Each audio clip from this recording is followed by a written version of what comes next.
Right, so I've tried to go over this a couple of times now, and I've bodged it up for one reason or another, but here we go again. Um, I want to try and go over the sort of how Flipper Zero deals with rolling codes. You know how it can see a rolling code, work out what it is, and then work out what to do with it to transmit the next one. You know that whole process, sort of like, you know, how's it know? You know, like how's it working it out? So we're gonna go over that a little bit. Um, and before I jump into it, I'm just gonna open up SDR Sharp here. Just gonna sort of show the differences um, between the two modulations, the AM and the FM, just to give a little bit of an overview of radio frequencies, kind of in general. I'm just gonna, where are we? SDR USB. Usually something happens or something flashes somewhere, and there it goes. That lets me know I'm connected. Awesome. So here we go. So here we get like a this is what's happening basically right now in this very second. All the little peaks, and then if down here, this is what's happening in time. So you'll notice every so often, I've never seen this before actually. I've got this spike that comes through every now and again, and you'll see it up here. So we'll wait and watch it again. There it goes, and then here we go. Now this is showing us in time. So you know it was a few moments ago that it happens, and it's sort of still showing us, yeah, this happened, you know, X amount of time ago. And this was the neighbor's weather sensor that went by. So this is showing what's happening basically right now on each frequency. This is showing us what's happening over time, basically. Um, so I'm going to start with AM. I'm going to transmit AM 650, and there we go. We just see this one little bit here. This one little peak, and you sort of watch up here. You'll see just a single peak. We do see a few other peaks pop up at the same time. They're just harmonics. They don't really. We just kind of ignore them. We can see everything's happening just on this one frequency here on this 43392 point two. I've just sort of offset a little bit because the flipper's not perfect and the SDR's not. I could probably tune it to be a little bit more perfect, but there's a bit of offset, so I just sort of whatever. Um, or maybe, yeah, it could be either one. The flipper could be off or the SDR. I don't know. Now I'm gonna have a look at FM. Oh look, there's AM again. That's the neighbor's weather sensor. So we'll have a look at FM, and we'll see all tons of stuff happen there. But we're just still looking in this general area. We see two main peaks there, and we look on our waterfall and we see a frequency here and a frequency here. So we can basically compare them to each other. There's AM and there's FM. Oh, stop too early. Here we are. So we've got just one happening straight and down the center, and FM's on each side. So we're just gonna go and open up. Come here, you silly Coca-Cola. Gonna go and open up URH and have a look at it a little bit more closely. So I'm just gonna jump over to file, record signal. I'm gonna select my SDR there.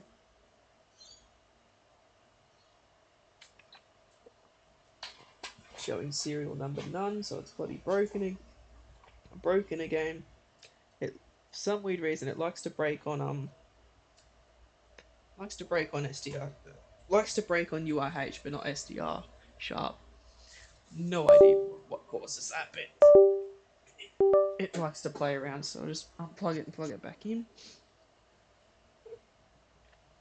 and hit my little button again and see if it pops up.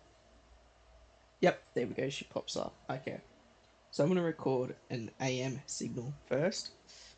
Um, I'm just transmitting from from the flipper. I've got two flippers here. One set up for AM, one set up for FM. So I can just quickly swap between them. Hit start. Yep, and I'm gonna There we go. I'm going to save that. Any old bloody place. I honestly don't give a shit where. Gonna hit X on that. And then I'm going to quickly record a FM signal as well. Signal. Hit a little button. Come on. There we go. Start.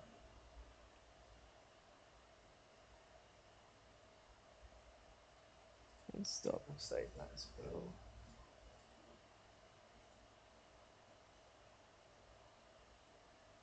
Okay. Alright, so I've got two signals. One's obviously longer than the other, but that's not important to modulation right now, or at all. So we'll look when we zoom in on this AM signal. I'll just make it a bit taller. We can see we're modulating on and off. So we have these little wigglies here. This is the frequency, right? This is the amount of wiggles here is the 433 megahertz or whatever. That's the wave. You'll notice it's on and then it's off and then it's on and then it's off and then it's on and then it's off and then it's on and then it's off, etc. That's how we're modulating our data. So each on is going to be a 1 and each off is going to be a 0. So that's kind of how it gets the analog signal and it turns it into digital data. So we've got 1 0 1 0 1 0 1 0 1 0, and that's what the receiver picks that up and goes, oh yeah, 1 0 1 0 1 0 1 0. It'll see this, it'll just be like, that's 1 1 1 1 1 1. If we come towards the end here, we start to see a lot of stuff change. So, you know, we've got like, let's start here. We'll say 1 0 0 1 1 0 1 0 0 1 0 0 1 0 1 0 1 1 0 0. So we've got like actual data there. Now the way FM works, we'll just make it a little bit bigger so we can really get in there and see it. Is it works on different frequencies. So you'll notice the wiggles here are faster there and a little bit slower there because the frequency has changed. So the faster wiggles would be a 1, the slower wiggles would be a 0, 1 0 1 0 1 0, and we sort of come towards the end a little bit if we can. See if I can find where the data really starts to. Okay, so I'm just in a really long section of zeros here. Data looks pretty uniform there. Oh yeah, here we go. Look, there's a bit of. Where did I go? Yeah, there we go. We're starting to see a little bit of changing data now. So we might have 1 0 1 1 0 0 1 1 0 0 1 0 1 0, etc. So that's how the data's sort of modulated in FM. The signal the frequency dictates the binary digit. We can have a look a little bit deeper if we jump into the spectrogram and just sort of start playing around with some of these parameters here to get everything looking nice and pretty. I really don't know how I'm supposed to do these. I just kind of wing it and see what bloody happens. It doesn't made it look worse. Now I kept moving this one and it kept looking better and better. So whatever, that seems to look good. Yeah, that looks fine. So we zoom in on that and we can actually see it's on or it's off. It's on, it's off, it's on, it's off. That's our and there's all our data there at the end of the transmission. On for twice as long, so that would be 2 1s. That's off for twice as long, that'd be 2 zeros. We can go ahead and do the same thing with this analog spectrogram here. Have a look at FM as well. So it's going to be a little bit of a mess to try and get FM to work. FM's a bit of a bitch sometimes. So let's see if we can't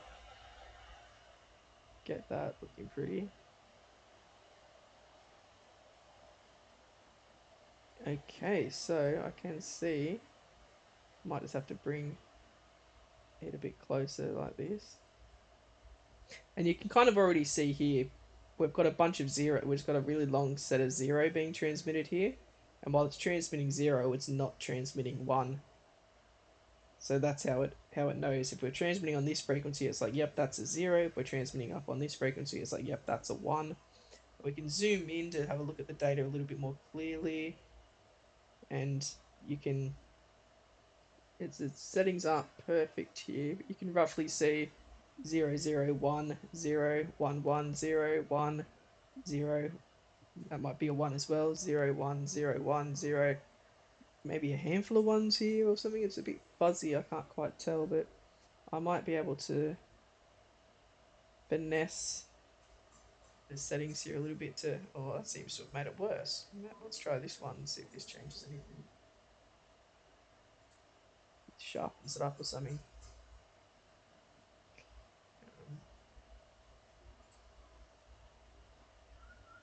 Yeah, you can. Oh yeah, that looks really good. Yeah, see that really well. 0, 1, 0, 1, 0, 1, 0, 1, 0, 1.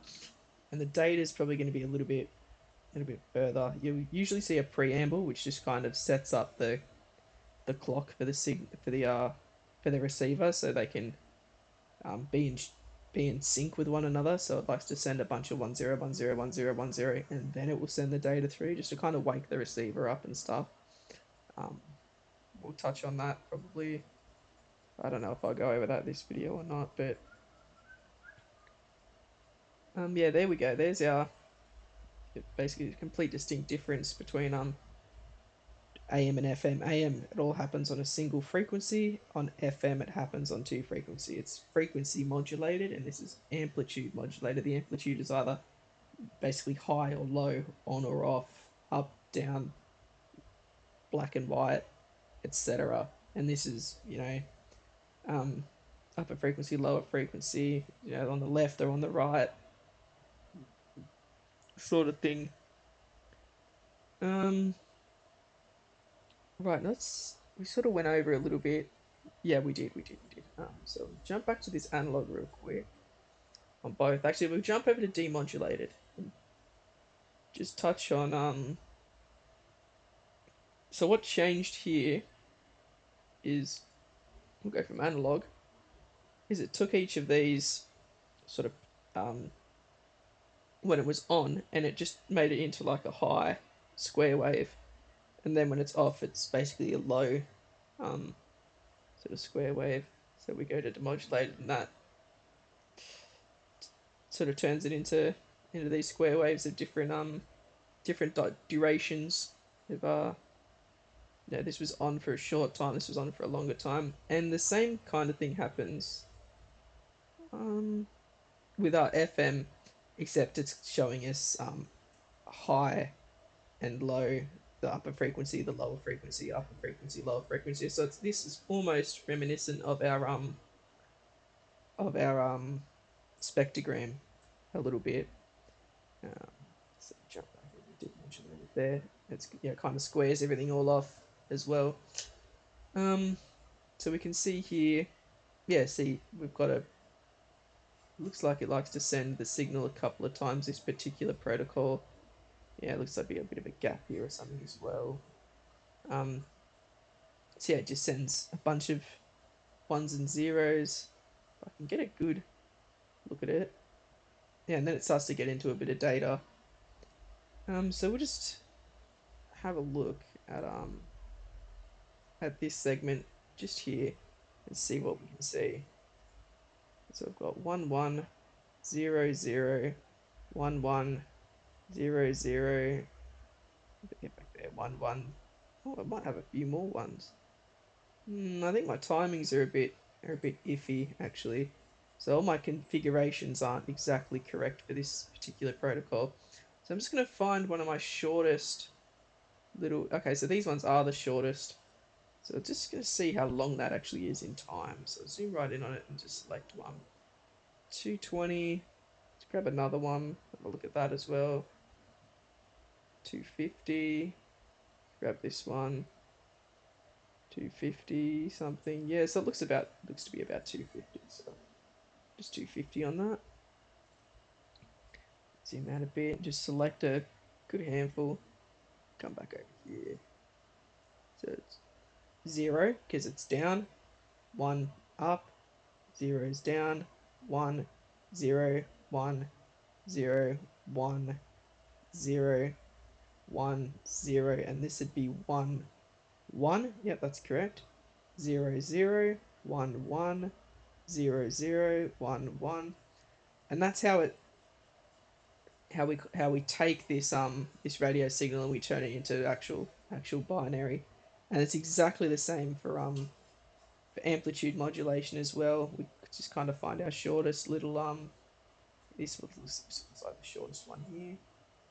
Oh, I didn't grab it properly. So how long's that? About 750. So let's just start there. 750. Oop. It does like to have a guess. It said 1500 here before, and it actually did that because over here these are double in length, so they're about 1500. So it does like to guess, but more often than not, it's bloody wrong. So we can just grab a bit of a selection here and just be sure it's right. So we've got 0.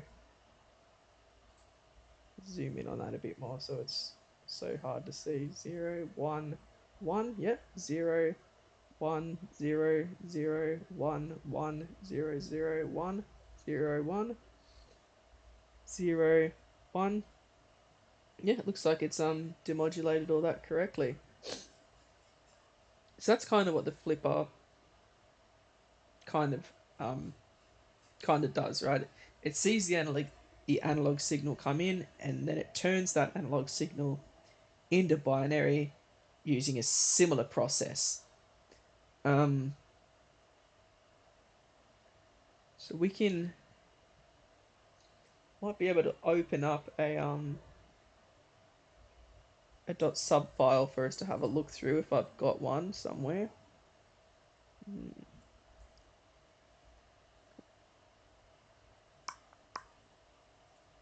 Oh yeah, here's one. Yeah, there we go. So what we actually see here is a handful of the protocol information. This is my modulation information. This is a custom modulation. This particular .sub file here. We've got our frequency, etc. So this is just a read raw, so protocol raw, and this here is the raw data. The raw data is here, so I'll just space that out a bit. And what we can see is it's 100 minus 100, 100 minus 100. And what that'll look like if I can open up Microsoft Paint simulator real quick is when we demodulate that, that will look like 100 minus 100 is low, 100 is high, minus 100 is low, and say if we had a 200 it would be twice the duration, and minus 200 would be twice the duration, and we could maybe minus or plus 50 would be say half the duration, and that's how the flipper you know receives and then retransmits when you save a .sub file. It saves it as these values, and then it just retransmits those values each one at a time. The minuses are off if in the case of AM, and in the case of FM, the minus numbers will be the lower frequency, and the positives would be the upper frequency. And the obviously the number is the duration time. It's measured in microseconds, I believe. This would be 100 microseconds on, 100 microseconds off, 100 microseconds on, 100 microseconds off. This is 300 microseconds on. And if I jump over back to URH, there, just look at our AM signal real quick. We've got here, this looks like a bit of noise, but we appear to have, what did I say these were, about 1500? Yep, so that's 1500 microseconds, or 1.4 milliseconds. If I think I can grab one of the shorter ones, the 700s, and it will actually, I think it actually just tells us in use in microseconds, about 750 microseconds. A little bit off there, but yeah, there's about at 750 microsecond for a single bit, and then for 2 bits, it's twice the amount of time at around 1500 microseconds.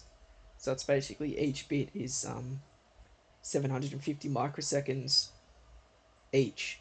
So you can either have 1 1 or 1 0. For example, here's 1 0. We take 1 and 0, and then we're about that 1500 microseconds because that's 2 bits of information. And FM works exactly the same, but it'll just be on that upper frequency for a duration of time, and then on a lower frequency for a duration of time. And the protocol kind of dictates what duration of time is equal to 1 bit of information, whether it's a regardless of whether it's a 1 or a 0. It's just the amount of time that a bit is a bit essentially. And that's why it uses a bit of a preamble too to kind of get that timing synchronized up. Um, so let's go and have a look at some actual binary now. So I've got somewhere I should have some it's not here. Well, that is binary, but it's not the binary I want to be looking at right now. Ba, ba, ba, ba. Here we are. Now here I have a protocol that I've invented. I've made this protocol up just to get a bit of an idea on what's going on. So this here is our binary as same as this binary here, which is the is the entire signal. I can just literally find where the data starts around here and just copy that and paste and sort of paste it into the document to have a look at it. But this is just made up data. Well, it's not really made up data, but the protocol's made up, and this data matches the protocol that I've made up. Um, so yeah, the flipper receives it as a wave, it demodulates it, and then it turns that into binary. Essentially, it demodulates it, and that's why we need to know with the flipper. That's why we need to know what modulation we're using, so it knows how to actually when it's grabbing a 1 and when it's grabbing a 0. So you have to sort of tell it the modulation in advance, so that way it can tune itself up to go, yep, that's a 1, that's a 0, that's a 1, that's a 0, and then it spits that out in those durations that we had a look at before. Do I still have them up here? No, I don't, unfortunately. Surely I can. Okay. Yeah, I guess not. I don't have them here. Um. Anyway, we'll run over this real quick. So what we have straight away with this is 5 different signals in a row from my made up protocol. So this is the first button click, second button click, third button click, fourth button click, and the fifth button click. And we can see right away that some of the information is actually changing on each button click. Um, so we know immediately that this is a rolling code. Now, if it was a static code, we'll just go over that real quick. We would see the same one transmitted every single time we press the button. And say I've got my remote too. If I transmitted on my remote, it would look like this. It'd be the same information over and over again, but my remote's different to your remote, so that's how they don't clash together. In a rolling code, every single time it's transmitted, there's a change. A change happens.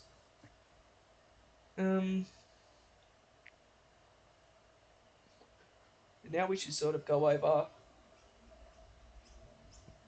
um, how the flipper sort of decodes that, right? Because when it receives a signal, it'll pop up on the screen and it'll tell us all the serial number, the button number, the count, etc.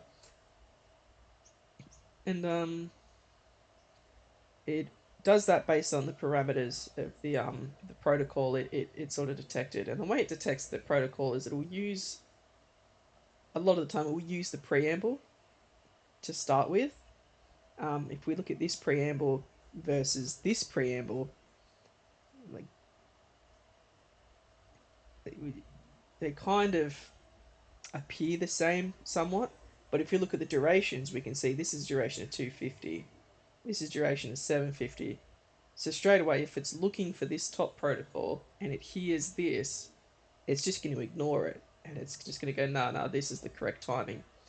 And then it'll keep looking at that. It'll see the data bits, and then it'll count out how many data bits it's seen. It would go, oh, yep, that was the correct amount of data bits. I'm looking for 64 bits. I'm looking for maybe a little bit of a pattern at the beginning. Often there's like sort of the same kind of little bit of a pattern at the beginning, and it'll go, yeah, that looks like it's the protocol that I'm looking for, and then it will throw away the preamble. It will pass the data, decode it, etc., and it will spit that up onto the screen. We're going to kind of do that by hand here.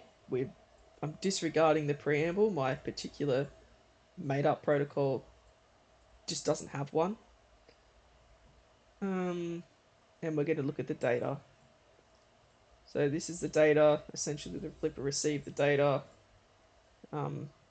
like this. And wonder what bit it sees first. It sees this bit first.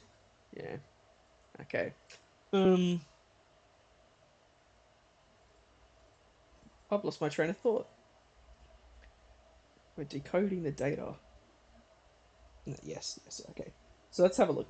First off, we see that we have 32 bits, and each one's 32 bits. So we're pretty confident that our data was that we've read our data correctly, even though I wrote this out. But it's a good indication that we read the data correctly, as they're all 32 bits.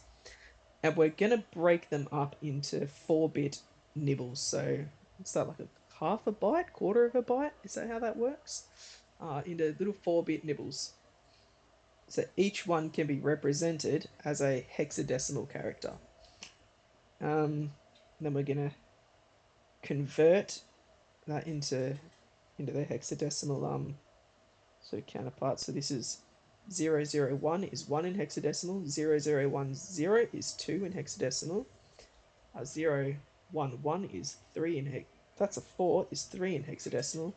This is again 1 in hexadecimal. All zeros is 0 in hexadecimal, 0 in hexadecimal, 0 in hexadecimal, and this is 7 in hexadecimal. So we see we have a code of 1, 2, 3, 1, 2, 3, 1, 0. Oh my god. 0, 0, 0, and 7. And that is our first rolling code. That's the code, right? The data. And we can go through and do that with each of these, or we can click over to my next text document where I've done it already. So straight away, we can see a handful of things that are similar and a handful of things that are not similar. So I suppose the first similar thing we see is all of this data appears to be the same, and this data here appears to be changing. We can also see that's 0, 1, 2, 3, 4, 5 straight away. So that's interesting. We see 7, 8, 9, A, B, C. Yeah, look at that. Okay. So if we wanted to guess what the next one would be, it would be 1, 2, 3, 1, 0, because that's all the same. 4, 5, 6. These are all zeros. A, B, C, D, right? That's a good guess. And the way I've set up my particular protocol is this actually is correct. This is the next code in the sequence. And it basically will keep going down the same way. There are a few curveballs in here though, and we'll get to those. But for the time being, this is enough to get us a valid signal for the next valid signal. So we've essentially gone from, well, sort of analogued all this bit, but say we received a signal, we demodulated it into binary, and then we took the binary and we turned it into hexadecimal, and then from there we managed to interpret that data into something meaningful, and then we've gone and then predicted the next set of data. And that's really how the flipper kind of does it. Although it doesn't just guess, it doesn't just look at this and go, "Oh, it looks like I guess this is next." The protocols are, all coded out, and it tells it that, we have to increase this counter, and we have to do a bit of math over here on this bit. We've got to do this and that to these numbers, and then mash them back together and spit out the next code. Um, it's kind of told what process to take, and that's how it does that. Um, but we can keep chipping away at this a little bit more, because we need to find out where well, obviously the key is just the entire transmission. So we'll copy that here, control V. Oh, that's not control. What am I doing with my life? Where's my button? My little button. There it is. Control V. So we've got the key there. So we'll back that out. We need to find our, what would the next one be? Serial. And I've set this protocol up in such a way that we do in fact have a serial. We do have a button number. We do have a count. And we also do have a CRC.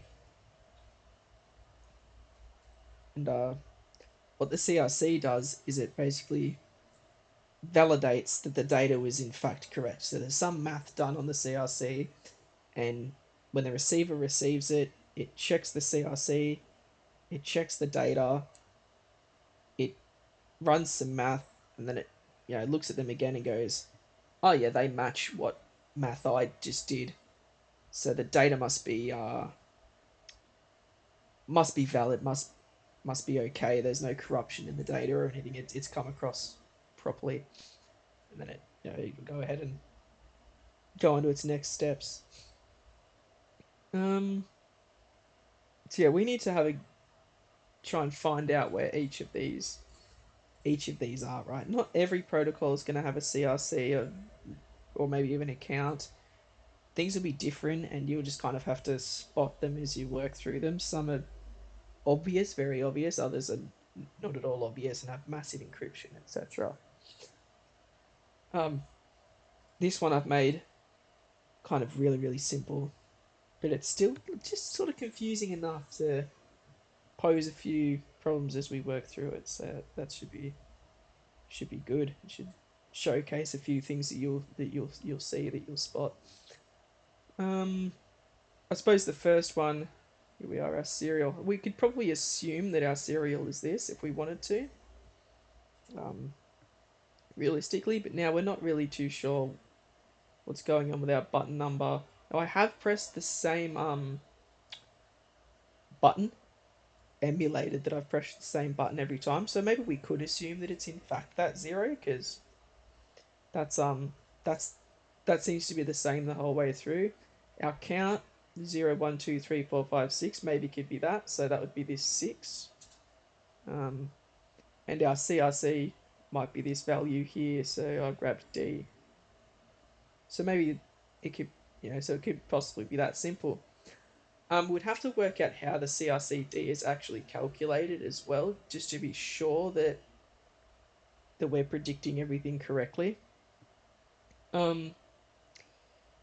I suppose we can test this, right? Let's go ahead and press a different button. And over here, I've pressed a different button. So we'll have a look at what's changed.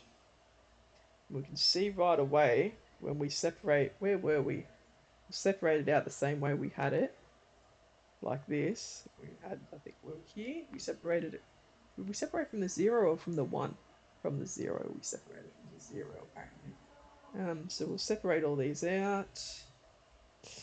Ba, ba, ba. We'll have a look at what's going on here. So obviously,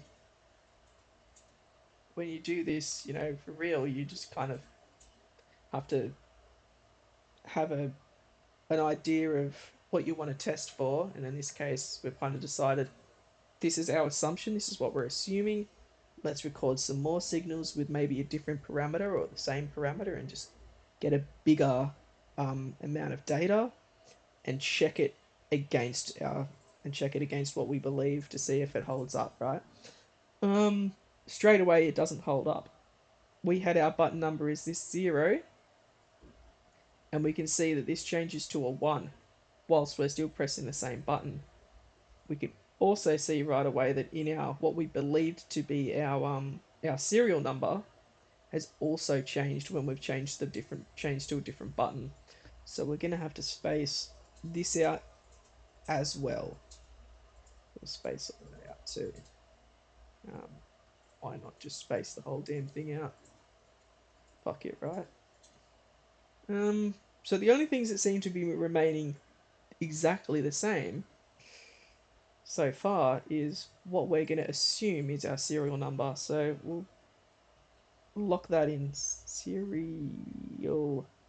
is in fact 123. There we go. That's what we're believing so far. So let's move on to. Well, I think we've just discovered our button number, haven't we? Because the only thing that seemed to change consistently when we swapped over to a different button number is in fact this here. So let's just grab this key, for example. So we'll copy and put key, because that's the entire transmission. Control V. Just backspace that out so it's one whole thing. Boop, boop, boop, boop, boop, boop. Trying to make it sort of resemble what we see on the flipper display. We'll put our button, and we've decided that the button in this particular is this value here. So 2. So now we need our count and our CRC. That doesn't say count. Our count and our CRC. Okay, right. How do we work that out then? Well, we see 0, 1, 2, 3, 4, 5, 6, 7, 8, 9. And that's consistent even through the button presses. It's just always incrementing. So that's probably a good place to start for our count. That's for sure. We've also got this 7, 8, 9 AB. Oh, hang on. This is D, not C. I remember back here when we predicted this one to be next. A, B, C, D.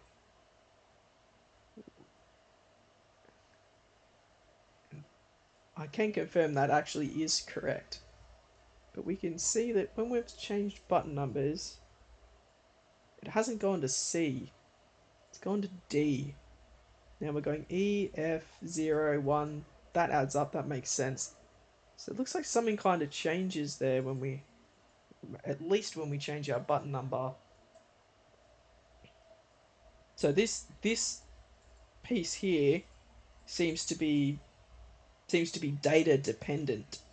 It depends on the data depending on what it shows. So that's possibly a CRC value right there. As we go through and look at that. So let's just assume that is a CRC value D. We're still going to look for our counts. We're going to assume it might be this chunk of data here. And what's that? 205. So we're going to assume our count is 5 here. Right, that looks good. But there's still a bit of data we haven't considered. These zeros here, we're not considering those, and we still haven't worked out what on earth is going on with this 0, 0, 0, 1, 1. I have no idea what's going on there either. So let's start looking at things a little bit deeper. And a good way to do that, actually, is sort of starting from the end. Just group some stuff together. So we'll group them together instead of grouping them in individual nibbles. Might sort of, we've got a little bit left over, but that's fine. That's just our button number. We'll group them together as bytes. It's 8-bit. Is 8 bits a byte? Yes, I think so.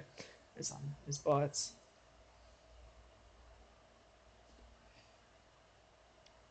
And all right. What sort of do we see anything starting to make sense here to start with? Um, or maybe do we have to offset them from the other side, or maybe offset them from here and here? That's just something you'll have to try. You know, when you do this yourself, or if you want to try and reverse engineer something yourself, and need to see what sort of where each value starts, etc. We'll go through this real quick though and see if it makes any sense. Um, yeah, this does actually make a lot of sense. We've got OD, OE, OF, and the next byte after OF will actually be 10 and then 11. So that actually does appear to make perfect sense. We have 00, 01, 02, 03, 04, 05, 06, 07, 08, and 09. There's nothing there that doesn't make any sense. That makes perfect sense. Is that a double negative? There's nothing there that doesn't make any sense. Yeah, yeah, okay. So it makes sense. That nothing there should saying no, it's completely ridiculous. That's all completely flowing subnormally. It looks completely normal, right? And we kind of figured that these last parts were data dependent. They sort of depended on the data previous to it, because when the button number changed, the expected value changed. Um, so maybe it's more than enough just to go ahead and say maybe we've got a 8-bit CRC, so this would be OD, and our count is also 8 bits, so O2 would it be? Where's that? O5 would be O5. There it is. That's our count bits, and that's our looks to be our CRC bits here. Um, let's go grab a handful more transmissions and see if that continues to hold up. So here we have some more transmissions, and I believe, if I'm correct, I with these I advanced the count to a random spot to kind of test the data further down the line. So I basically skipped a handful. So what are we saying? We're saying this is our serial number. This 123 is our serial number. Still have that serial number here, by the looks of it. And we can safely assume that was our serial number. Then we assumed that the next nibble was a button number, and we're either getting 1 or 2, open or close, on or off, whatever, lock or unlock. Um, yeah, that seems to make sense. We've got our count. We assumed was our count 12, 13, 14, 15, 16. Hey, that's still counting like we'd expect. A, B, C, D, E. Yeah, you know what? I think we've cracked it. I reckon this is our decoded data right here. So the next step for us to do is to ensure that when we do predict it, we predict it properly, because we did have a little bit of a problem over here when we not here, sorry, a bit of an issue here. We expected C and we got D. So we need to find out what's going on with this CRC value so we can actually predict it correctly. And we skipped a few and the count seems to still be counting correctly. Button numbers acting normal. The CRC is doing relatively what we were expecting it to do when we were just sending the one button press, so that's good. And yeah, I suppose what's left to do now is to actually go ahead and work out that little bit of indiscrepancy we had over here with the CRC, if we see if we can work that out. Now we know that the CRC is dependent on the data before it. So some math is applied to this data and a CRC is spat out. And it does that so it can essentially be a handful of data, then a CRC. It can look at the CRC, look at the data, the receiver can look at the CRC, look at the data, go, okay, cool, and then it can do it itself. So it can go and hit the same data, go and calculate the same data, and see if the same CRC is calculated when it looks at the same data.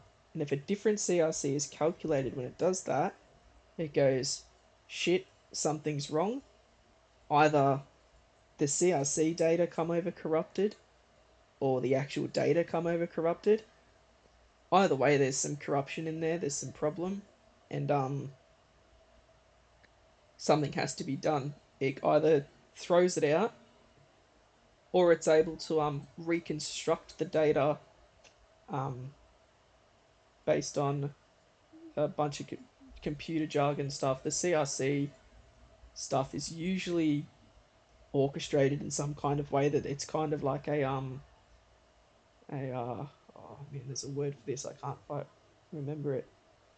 Redundancies, sort of redundancy bits are kind of in within those CRC bits and shit, and it can use those to um, reconstruct the actual data. So it's a bit of a safeguard against data corruption, etc. In this case, my protocol is not doing any of that shit. It's just going, um, does the CRC match the the data? And if so, it'll go, yeah, that was a correct transmission, or it will go, oh no, that was something happened with the transmission. So in this case, it would go, yep, data's correct. In this case, it would go, no, data wasn't correct, and it just disregard it. So we need to work out exactly what it's doing to decide that the data is correct. And it takes, like I said, some information before it, all the data before it. Might be only some of the data before it. It could be all of the data before it. It applies some mathematics to it, and it spits out the CRC. It checks it against what it received.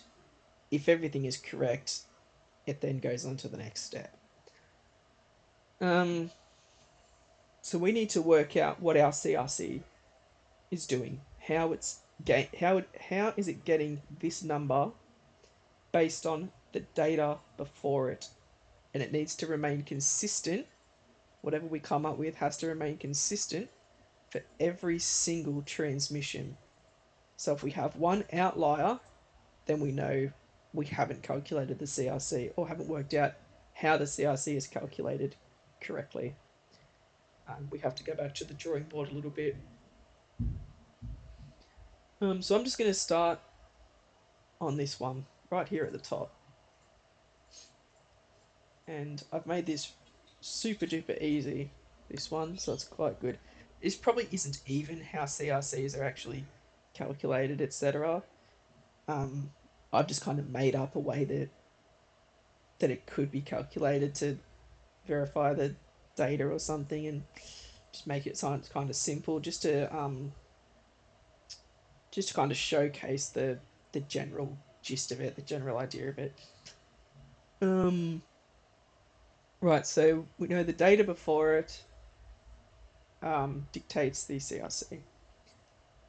So what do we see about the data before the CRC that could reach this we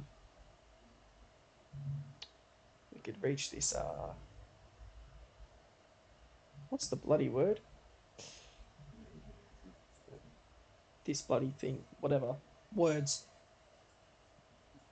What about this makes this? Right. Um 1, 2, 3, 1, couple of zeros. You can't really do much calculating with zeros, you probably just ignore them. 3, 5. Oh, hang on, here we go. Look. 3 plus 2 is 5, plus 1 is 6, plus 1 is 7. So we could probably say it does 1 plus 2 plus 3 plus 1 plus, oops, a daisy, plus 0 plus 0 would give us 0, 7 would equals boop 0, 7. So it's basically taking each nibble and adding them together to get the CRC. That's our guess. This is what we're going to guess. So if we go down the oh my god, undo that. So if we go down the list, copy, just remove that and bring my list back up here. Boop, boop, boop, boop, boop. Boop, Control Z. Boop, boop, boop, boop, boop, boop. We reckon. So let's have a look at that everywhere. Um,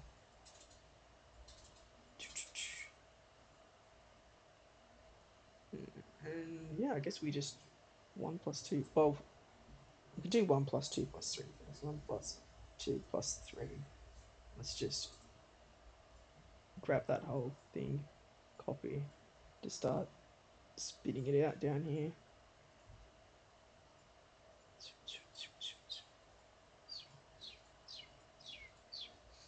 And this is plus 1. Maybe I should have done the other plus here, just to help speed along the bloody. That's an equals, your ego. So these are ones, 1, 1, 1. These happen to be 2, 2, 2, 2, 2, 1, 1, 1.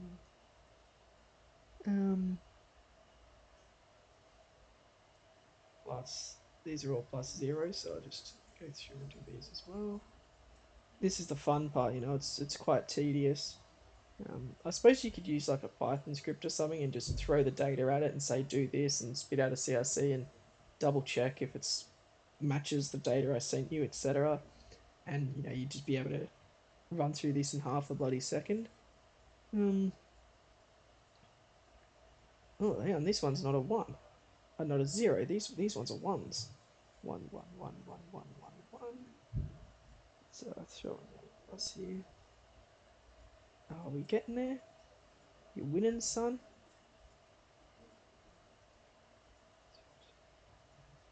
Doesn't look right. Oh no, you know, oh, it does look right.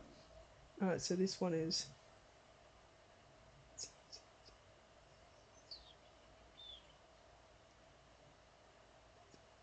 Yeah, so this is 1, 2, 3, 4, 5, 6, 7, 8, 9.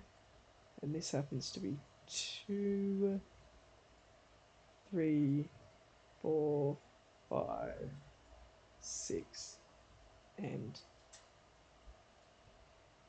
let's do all our equal signs now. Pew, pew, pew, pew. Don't you love tedious stuff like this? So good. It's like, just cut the video, mate. What are you doing? Alright. Now we're ready to start with our assumption here, with our calculations. Okay, so what did we have? We had 1 plus 2 plus 3 plus 1 was 7. So 1 plus 2 plus 3 plus 1 would be 8. Did all these come out as a 0? Let's just throw fucking zeros in there. It's 8. 1 plus 3 plus 2 plus 1. What was that again? 3, 4, 5, 6, 7. Plus 2 is 9. Plus 3 is 10, and that's A in hexadecimal. Plus 4, B. Alright, we're getting somewhere. Let's just assume, well, we know that the CRCs in this factor are correct, so I'll just, yeah, do I drop the ones in there, or we, nah, let's leave them. Alright, let's look at this one. So what have we got? We got 5, 6, 7, 8, 9, 10, 11, 12, 13, and that gives us D. Yeah, D is 13 in hexadecimal, that's correct. Because C is 12. This was 13, I said, wasn't it? 5, 6, 7, 10, 11, 12, 13, yeah. These are the same, it's just 5 to 6, so that's plus 1, A, B, C, D, E. So that looks to be correct. 7, F. 8 is 8. What did I say? What's F again? Let me just recalculate that. 7, 8, 9, 10, 11, 12, 14, 15. So this is 16. And 16 in hexadecimal is in fact 10. Then we add another 1 again because our count went up. And that is 1 in hexadecimal. You know what? It looks like we've hit it on the money. So let's have a look at this data that we've jumped ahead on. 2, 3, 4, 5, 6, 7, 8, 9, 10 is A. And then these are all just plus ones because we're only going up by one value. All the other stuff is staying, all the other data is remaining the same. So we can literally just B, C, D, and E on that, and yeah, correct. So far this CRC stuff seems to be checking out. We're calculating this data and we're getting the same CRC based on the data. We're getting the same result. And when we jump over to here, 7, 8. Oh, hang on. I wrote 8 here. Why have I done that? That's 09. Oh, hang on. No, it looks like I fucked something. Something's happened. So let's have a look. 2, 3. Start with 3, 4, 5, 6, 7, 8, 9. Okay, so that was me. I've miscalculated that. That is in fact 9, 7, 8, 9, A, B, G, F. Yeah, okay. Alright, so I fucked that one up. Where was I?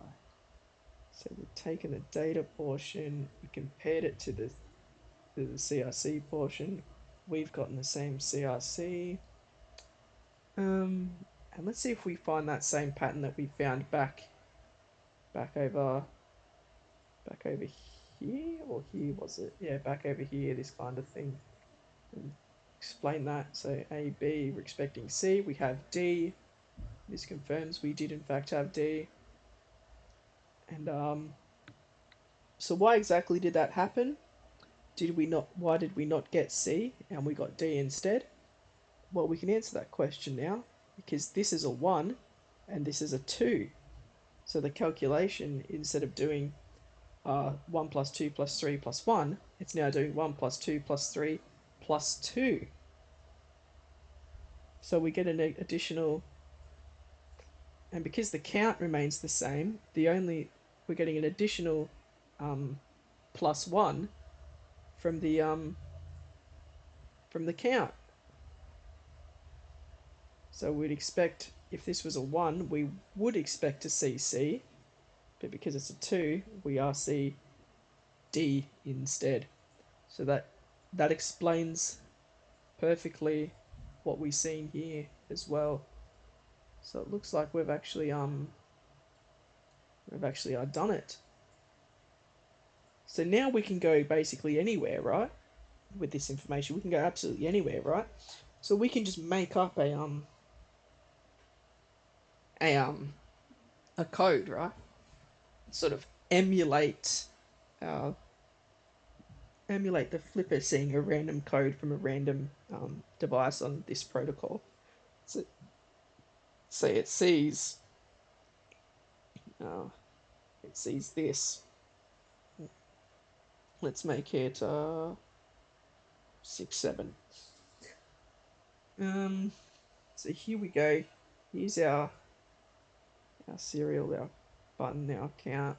So we're gonna have to calculate a CRC here, which is 4 plus 5 plus 6 plus 2 plus 6 plus 7. So that works out to be some fucking shit number that I really can't be asked trying to calculate. So let's see if I can pull out the calculator.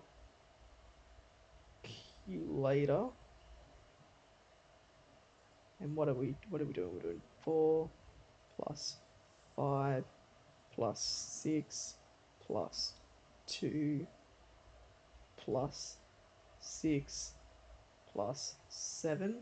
And that's going to give us 30. And we've got to be careful here. We're not actually going to use the number 30. We're going to use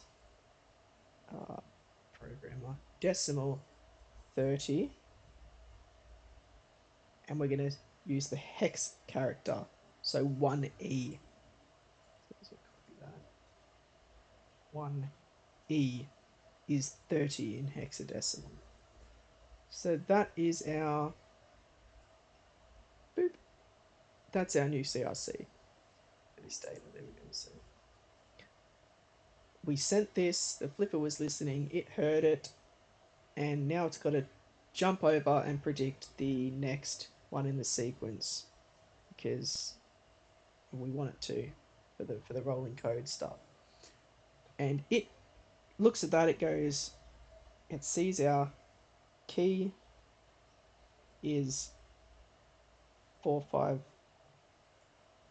4 bloody hell 4 5 6 2 6 7 1 E, and it knows the button is that 2. Button has 2 T's. Yeah, okay. Button, it knows the count. Oh my god, I've done it again. Is that 6 7, and the CRC is the 1E, so it knows where those bytes are. It basically goes through, it goes, the first 3 nibbles are the oh, hang on, are the serial. And it goes, and then the next byte I see will be the button. The next 2 bytes are the count, and then the last 2 bytes are the CRC. And then it spits them out, and now we go ahead and do our calculations. So it's going to spit the next one out as key, serial, button, count, and CRC. So it's going to obviously it knows the serial is 456.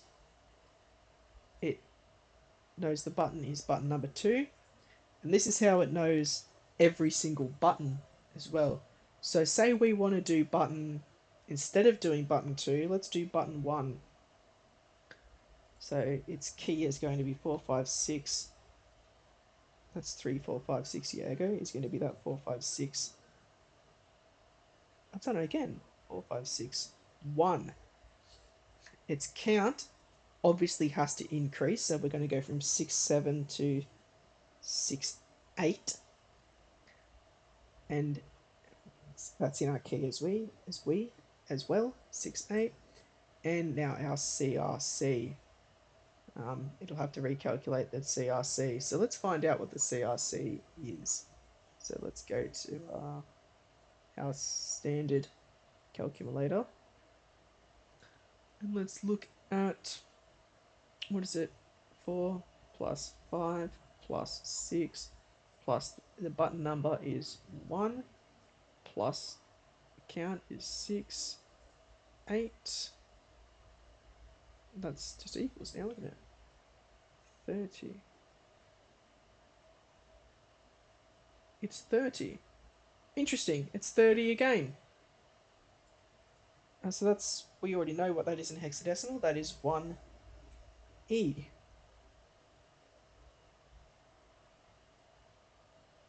That's weird. Does that add up? Does that actually add up? So 6 plus 7. I'm going to have to do it manually now. 6 plus 7 is 13. That's 15. 6 plus 7, 13? Yeah, 13. 15. That's 20. That's 24. And that's 30. Okay, so yeah, that is in fact 30. And we're going to assume 1E here. E. That's not a 1 U ego. But I just want to make sure that this also equals 30. 6 plus 8 is 6, 6, 12, 13, 14, 15, plus 5 is 20, plus 4 is 30. Wow, they both equal 30. How cool is that? You know what? That's because the count went up 6 7 to 6 8, and the button went down 2 to 1. So it calculates the same CRC. That's cool. Yeah, that completely adds up. And there you go. And then it spits it reads this data. It breaks it up into its, into its little segments. Whoops, I broke it up incorrectly. Breaks it up into its little segments. It then passes it like this. And then it goes ahead and go back there. Goes ahead and generates the next one based on the parameters. So if we want button 1, it advances the count, it recalculates the CRC, and then it transmits all that data back out as the binary. But obviously that binary gets turned back into MS Paint. Oh no, it's just Paint, isn't it? It obviously gets the flipper tells it, or 10, well, tells the CC11 101 blah blah blah blah, and then it gives out its its radio frequency and shit. But obviously these are all the wiggles, and there's no wiggles here, there's wiggles here, no wiggles here, wiggles here, no wiggles here, wiggles here, or there's either faster or slower wiggles here in the case of FM. Actually, I think that's flipped. I think these are the slower wiggles and these would be the faster wiggles. Yeah, and it just spits that back out, and then the car or the garage or the um, door or whatever it is, fan, light, etc., sees that waveform, and it does all the same stuff. It demodulates it, turns it into data, it compares the data to what it believes the data should be. It either accepts it or it denies it, and and that's how it goes about it. So where are we? We're here now, aren't we? Yeah. That's how it does it. So if it all matches up, um, the key for this particular protocol would be, it would see this, it would be expecting this next if the button was 1. If the button was 2, it would be expecting, I suppose it would be expecting 31, so that would be 1, A, B, C, D, E, F. And the count, wow, I'm good at that. The count would be the same. The button, so hypothetically we send button 2 instead. So now we've got 2 branches of reality here. We either sent this one or we're going to send this one. It's expecting, for button 1 it's expecting this, for button 2 it's going to expect this. Our serial is going to be the 456 as well. 456. That would make the key 456 2 68 68 and 1F. So let's put that back here, CIC. So after this one, it's looking for either this one or this one, depending on what button you pressed. If that's the data it gets back, it accepts it. There's also other cases where it'll accept a range in the count, so it might accept 168 or the next 100 of those counts. So it might be expecting 68 or 168, for example. In this particular protocol, that wouldn't actually work because we've only got 2 bits, so it would just roll back around to our 00, and it would just sort of keep counting. But let's just say this is expecting between the value 68 and the value 78. So it's looking at the next, what's that, the next 16 values, next 17 values, 16, 15 or 16 values. Can I press 8 for once in my life? So that way, if it does see, for example, this serial, any of the buttons 1 or 2, so I'll just put like a bit of a slash here or something. It, it could see either 1 or 2. It would also have all them CRCs as well, ready. So we're not going to calculate them out, but they'll be whatever. And then serial, obviously, it's only expecting serial 456. And if it sees sort of any of that range, it will then go, oh yeah, that's within my accepted range. The data is correct. The CRC checks out. I'm gonna do the action, whatever button I pressed. Some of them are happy to roll forward by a little bit. Some of them aren't, but more often than not, they'll accept a bit of a range because if you're out and about and you're pressing your button in the middle of nowhere, or it gets knocked or something, or some weirdness happens, when you get back to the car, or when you get back to the garage, or when you get back to the door, you press the button and it's advanced in the count. It goes, oh yeah, that's reasonable. I'll still let you in, instead of completely locking everything out and ruining your day. I think I kind of went over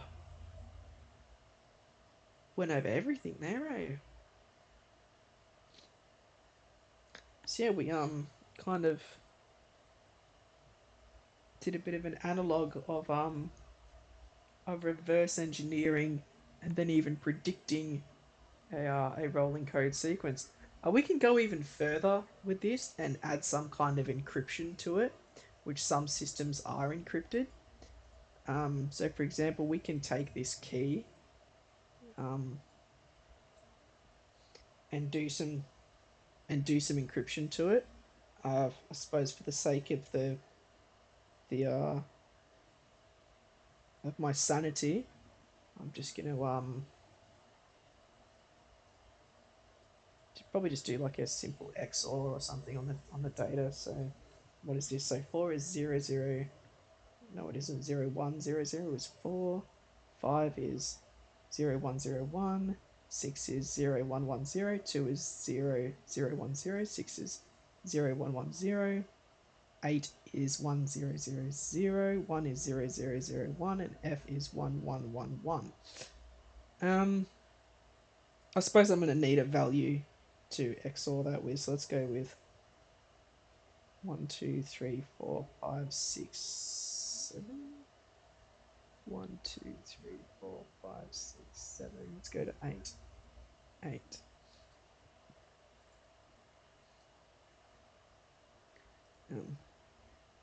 Enter that. So I'm going to just pick the same amount of bits as I have in in this, just to make it easier. So now the 1, 2, 3, 4, 5, 6, 7, 8 is going to be 0, 0, 0, 1, 0, 0, 1, 0, 0, 0, 1, 1, 0, 1, 0, 0, 0, 1, 0, 1, 0, 1, 1, 0, 0, 1, 1, 1, and 1, 0, 0, 0. So let's XOR that shit. So let me just see if I can space that out a bit better so I can see what the fuck I'm doing. Is that going to make it harder or easier to see?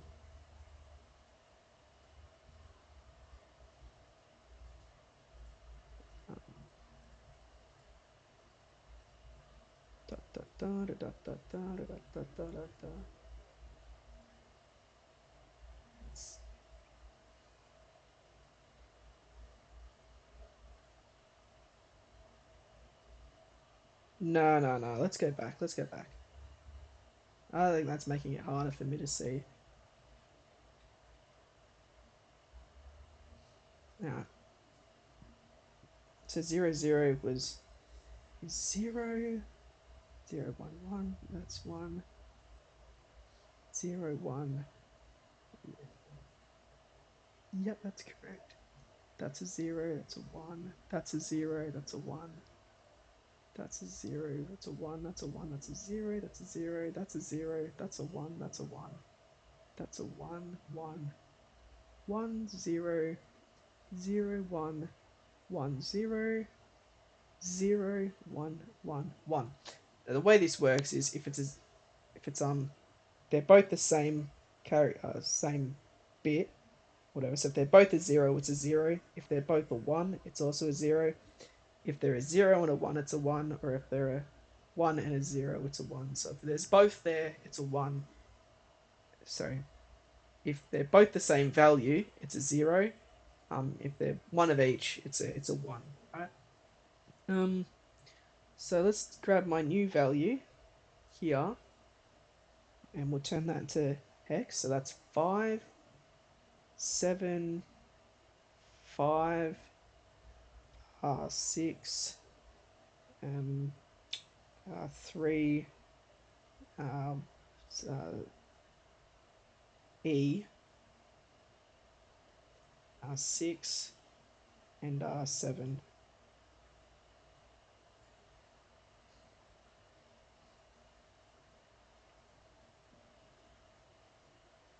So now instead of I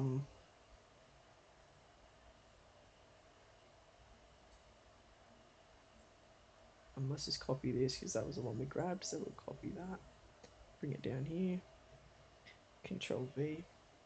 So now instead of the flipper receiving this as the actual transmission key, it's Control C. It's going to receive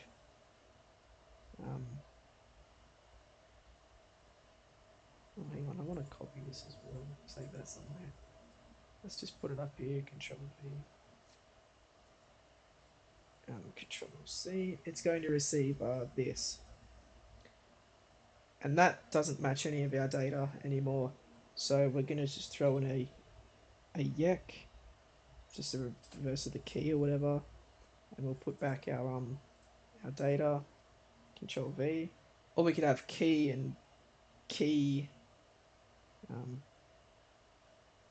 key 2 or something like that. I'll just put yak for now. So it sees the key, it adds it does the encryption or decryption because this was encrypting. So now we have to work out how to decrypt it. So it does the decrypting to get the yak, and then the yak is turned into the values. So let's work out how to decrypt this now that we've encrypted it. So I'm just going to copy this, jump down here. Do we copy it all? Nah, fuck yeah, fuck it, why not? Just sort of space out here. Just get this. There we go. Okay, so this was our encryption. This is just move all this over here. Copy, paste. This here is this, which was our original data for 456 serial number button count, the count, the button number 2, sorry, then the count, and our 1F CRC. And what this is going to be is this is actually going to be sort of our encryption key, control B, which you might have heard of something like a manufacturer code slash a seed, and in this case that will be that 1 2 3 4 5 6 7 8. So this is the manufacturer code slash seed basically, and it will be used to decrypt and also encrypt the information. So we used it to encrypt the information, which is here. This is the information which was encrypted, or we just sort of XORed it into this new encrypted value. And the only way to get back is to use this encrypted value and the original seed. Control B. And if I've done this correctly, which I hope I have, we should get back to this original value. So let's I can give it a red hot crack and see what happens, right?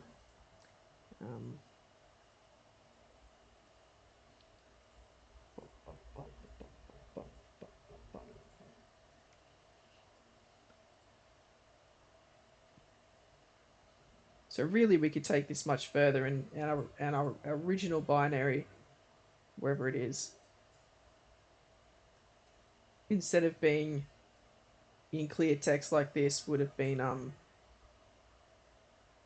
the encrypted information, and it would make it significantly harder for us to actually work out what's going on without that secret key. So we'll just come back here and hopefully I've done this correctly. So this is 5.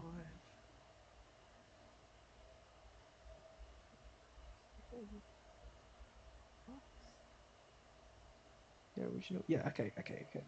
So 5 is 0 1 0 1, 7 is 0 1 2 3, 5 0 1 0 1, 0 1 1 0, 0 0 1 1, 1 1 1 0, 0 1 1 0, and 0 1 1 1. And this is 0 0 1 0 0 1 0 0 0 1 1 0 1 0 0 0 1 0 1 0 1 1 0 0 1 1 1 1 0 0 0. And we'll just grab these and copy that, paste it here, grab the next one, copy that, paste it here, and we do exactly the same thing, the same XOR system. So if they're both the same, it's a 0. If we've got each one, it's a 1, that's a 0, that's also a 0, that's a 0, that's a 1, that's a 0, that's a 1, 0 1 1 0 0 0 1 0 0 1 1 0 1 0 0 0 0 001 uh, 1000. Dear God, I hope that's correct. It doesn't look correct. Oh no. Um. Okay, well, let's decipher that into hexadecimal and see what we've got. So we've got 4. Oh wait, 5, 6, 2, 6, 8, 1, and 8. And what was our original? Our original was F. So I did fuck something up somewhere.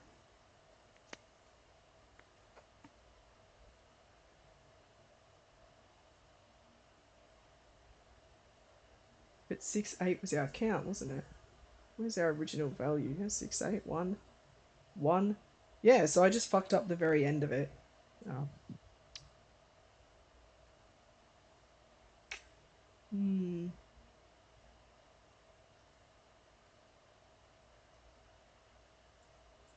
That should come back out. Um,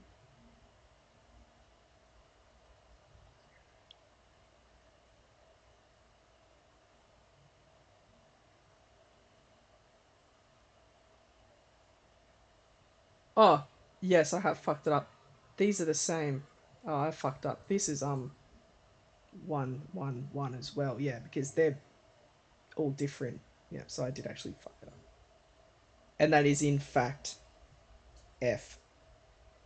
And there we go. That's our original data has come back. Hell yes. So we use the encryption key or encryption decryption key, whatever the seed, the manufacturer code, whatever it is. The data is encrypted with that code, and it is also decrypted with that code. And we'll see that our decrypted information matches our original um, and our original information here, the yak. There it is, which is that 456 for the serial. The button number is 2, the count is 68, and the CRC is 1F. So that's a little bit on sort of the general sort of gist of how encryption and manufacturer codes, seeds, etc. Sort of work as well. And yeah, the data would also be that original binary string, we would get it like this. So it'd make it really difficult without the encryption key to then go ahead and actually sort of decrypt it, because it would see it like oh sorry, no, wrong fucking with the decrypted key. I want to fuck around with the encrypted key. This is the encrypted key right here. Let's copy that. Boop, boop, boop. It'd make it really difficult to work out what's going on. You know, it would be funny. So we'll piss all that off real quick. I wonder if my CRC stuff is so bad that it still works over here. This would be our serial number. This would be our button number. See, our button number is ridiculous. Our count and our CRC. But let me see if everything still actually works out. So I'm expecting CRC of 6, 7. So let's do. What was E in decimal again? So I'll pull up the old calculator. I'm in standard, so I just want to go to programmer and hex. E is actually 14 in decimal. So that's 14 plus 3 plus 6 plus 5 plus 7 plus 5 gives me 65. And 65 in control V. In decimal or in hex is 41, and we're getting 6, 7. So straight away the data doesn't, we're unable to actually work out the protocol straight away. It's completely messed up. The button number is something completely bloody random. And we'll probably even see the next code if we were to do the next code and then do the encryption to it. We might wind up with numbers that are completely different as well. So it would just be super duper random or something like that. Well, that's a 3, so let's change that to, I don't know, E to make it appear significantly more randomized. 1. So sort of see some shit like this, nothing would make anybody's sense. So 6, 7, 7 might even be a fucking 9 or something. Um, and that keeps the sort of helps add an extra layer of security to the protocol. Um, so that way, if you had 2 captures in a row, you wouldn't really be able to make any sense of it. You'd go, oh, hang on, it must be encrypted. So it'd be a little bit more difficult to work it out. You'd have to find out what that encryption is, and you can do that multiple ways by just um, sort of brute forcing it or something, which would take forever unless you had a super fast computer or something. Maybe if you had a large enough amount of data, you could maybe start to see a few patterns or something somewhere and work out what's going on. And then maybe you wouldn't even need to know the encryption because you would just see some kind of overall pattern. Um, or you can take the chip off the board and put that into an analyzer and sort of reverse engineer the the secret key out of it to discover it. So all kinds of different ways to try and extract that seed or that key or that sort of manufacturer thing out of the out in different various ways. You could try glitching the chip or something to try and get it to spit it out. So all kinds of um, different things you can try and do. Um, but yeah, that's kind of the general idea. So we went over um, sort of the rolling counter. We went over the button number. We went over how the CRC could be calculated. This is probably not an actual way that CRCs are calculated. There's probably calculated in some other way, but this gives a good overview or a good example of the fact that every piece of data before the CRC can be used to calculate the CRC. So the CRC is data dependent, essentially. So it kind of shows that idea. We sort of touched on encryption, like decrypting and encrypting a key. We just sort of just used just a simple XOR of the data against an invented key. Obviously, if we changed this key to something else, we would get different. We would get a different result. But it stays the same as long as you decrypt it based on the key that you made up or the key that was discovered, etc. You'll get back to the results it should be. So we can make this key whatever we want, wherever it is. We could make this 8765432 1, or we could make it uh, EF. G is not a thing. 8345 or something. Um, 1, 2, 3. Another 2, 3, 4, 5, 6, 7, 8 digits there. 2, 3, 4, 5, 6. You don't actually need all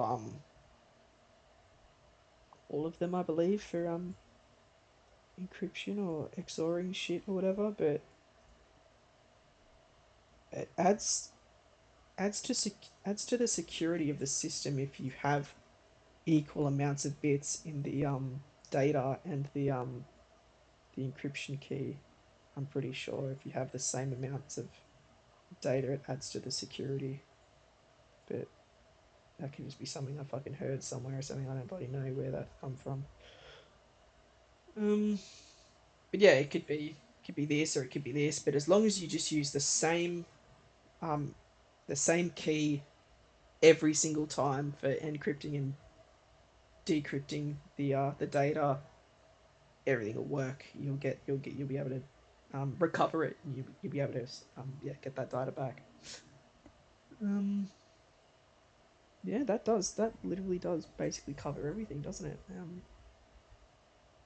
So yeah, that's how it works. That's how the flipper can hear a random where we hear a random code and then work out what comes next and how to get there. You know, 6 7, 6 8. This was for lock. This was for say unlock. CRCs wound up being.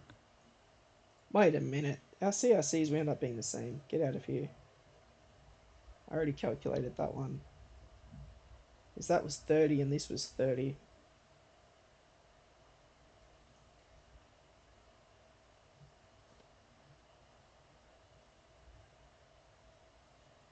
Oh no. I did. That is correct. That is correct.